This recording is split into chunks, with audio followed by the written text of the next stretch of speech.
जय श्री श्याम भक्तों। आइए भक्तों, आज मैं और आप सब मिलकर एक कथा सुनते हैं। उस हारे के सहारे की, खाटू श्याम की, नीले के असवार की कि बरबरीक बाबा श्याम कैसे बने। बरबरीक पांचों पांडवों में से भीम के पुत्र घटोत्कच और माता मौरवी के पुत्र थे। जन्म लेने के बाद बरबरीक सीधा 14 वर्ष की आयु के हुए। घुंघराले बाल, लंबा चौड़ा शरीर था। क्षत्रिय कुल में होने के कारण उनको शुरू से ही शक्ति पाने की इच्छा थी। तो वो अपनी माता के पास गए और बोले, माँ, मुझे भी शक्ति चाहिए, मैं भी शक्ति पाना चाहता हूँ। पुत्र, शक्ति तो केवल माँ दुर्गा ही प्रदान कर सकती है। शक्ति पाने के लिए तुम्हें माँ दुर्गा की तपस्या करनी होगी। और बरबरीक ने माँ दुर्गा की तपस्या शुरू कर दी।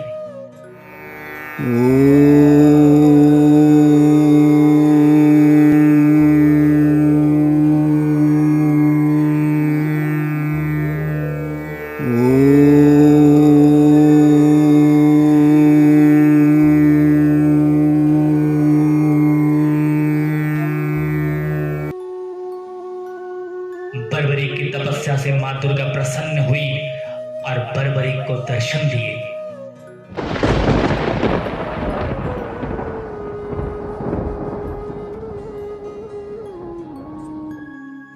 मैं तुम्हारी तपस्या से प्रसन्न हूँ पुत्र। मैं तुम्हें 3 बाण का वरदान देती हूँ। ये 3 बाण कोई आम बाण नहीं है वत्स। इन बाणों से कोई भी युद्ध तुम कुछ क्षण में ही जीत पाओगे।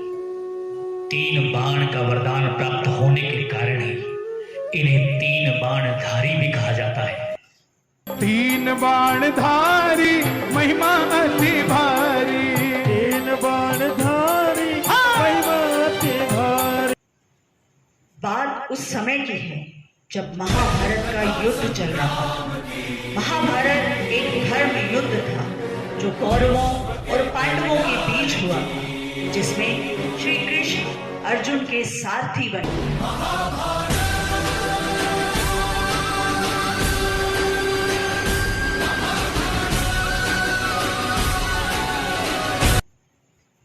बरबरीक के पास शक्ति थी तो उसका प्रदर्शन करने की इच्छा जागी। तब वो अपनी माता के पास गए।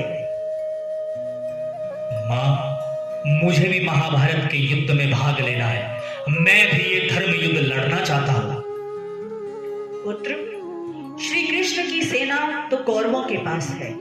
पांडव युद्ध में हार रहे होंगे। तो पुत्र, तुम मुझे यह वचन दो, जो भी हार रहा होगा तुम उसका साथ दोगे।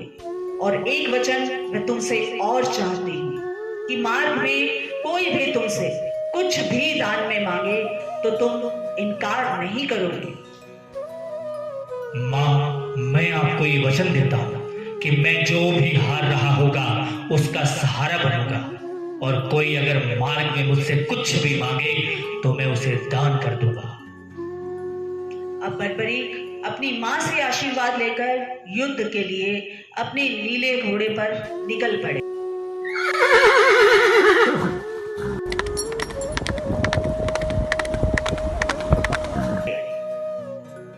नीला घोड़ा हमारे बरबरीक का वाहन है। जैसे ही बरबरीक आगे बढ़े, पांडवों के रथ हिलने लगे।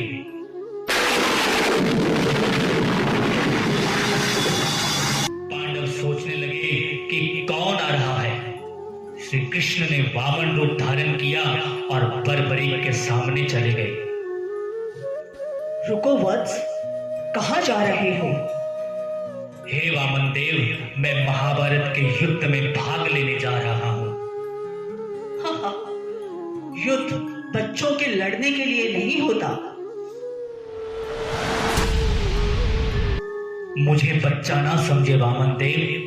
मेरे पास मां दुर्गा के दिए 3 बाण हैं, जिससे मैं ये युद्ध कुछ ही क्षण में समाप्त कर सकता हूं। अच्छा, फिर तो मैं भी तुम्हारी ये कला देखना चाहूंगा। वामन देव के वचन सुनकर वहां एक पीपल का पेड़ था। बर्बरीक ने अपने बाण से पेड़ के सारे पत्ते भेद दिए, परंतु एक पत्ता श्री कृष्ण ने अपने पैर के नीचे छिपा लिया। तीर श्री कृष्ण के पैरों के आसपास घूमता रहा।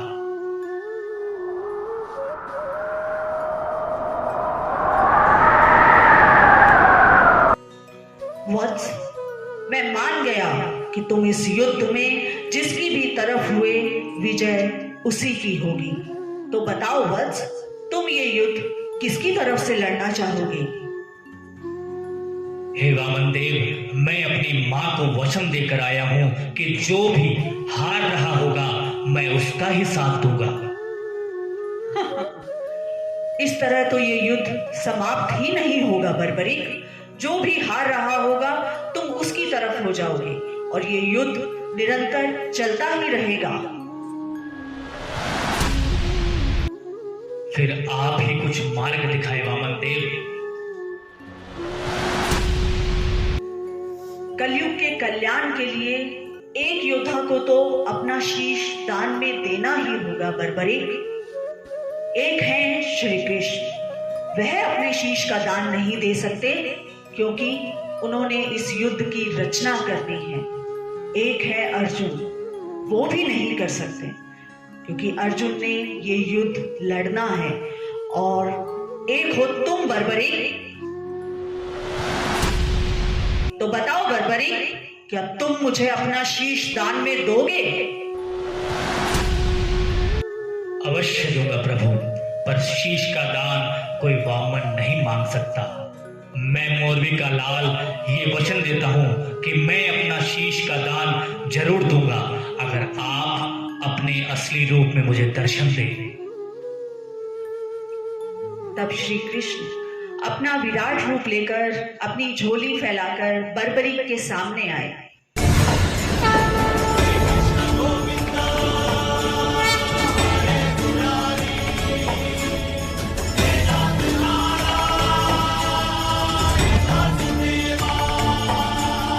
बर्बरीक ने उसी क्षण तलवार निकाली और अपना शीश श्री कृष्ण को दान में दे दिया। तभी से इन्हें शीश के दानी के नाम से भी जाना जाता है। मेरे शीश के दानी का सारे जग में डंका बाजे। मेरे शीश के दानी का सारे जग में डंका बाजे। प्रभु, मेरी एक इच्छा है कि मैं इस युद्ध में भाग नहीं ले पाया, परंतु मैं ये युद्ध पूरा देखना चाहता हूं।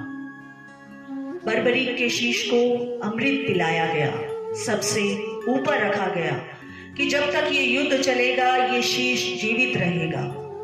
महाभारत का युद्ध संपन्न हुआ। विजय पांडवों की हुई। जैसे ही पांडव युद्ध में जीते, आपस में लड़ने लगे कि युद्ध में विजय किसके कारण हुई।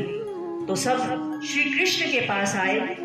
बताइए प्रभु, ये युद्ध में विजय किसके कारण से हुई? मैं ये कैसे बता सकता हूँ? मैं तो स्वयं युद्ध में सारथी था।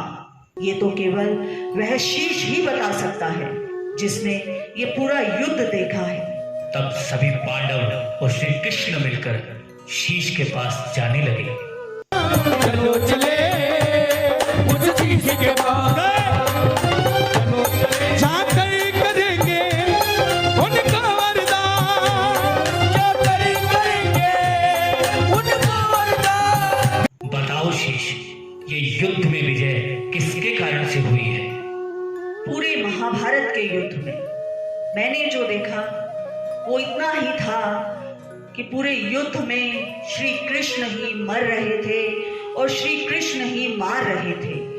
पूरे युद्ध में मुझे तो केवल सुदर्शन चक्र ही चलता दिखाई दिया।